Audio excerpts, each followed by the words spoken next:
Effective ang batas noong March 17, 2024 kung saan nagbibigay tayo ng 10,000 doon sa mga milestone ages 80, 85, 90 at saka 95.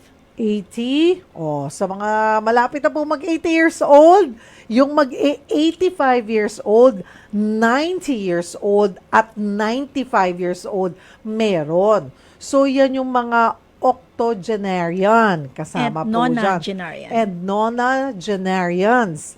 Ang makakakuha po ng 10,000. ayan, 10,000 pesos. Ayan mga kapatid, kasi baka akala nila lolo, uy, kasama ko dyan. Wait. Okay, kung kayo po mag-80 years old, mag-80, 85, 90, 95, meron na po kayo. So, bawat 5 taon. marireach nila yan, makukuha nila yung 10,000, 10,000, 10,000. That's correct. And then pagdating ng 100 years old, 100,000 pesos. 100. So, parang total of 140,000.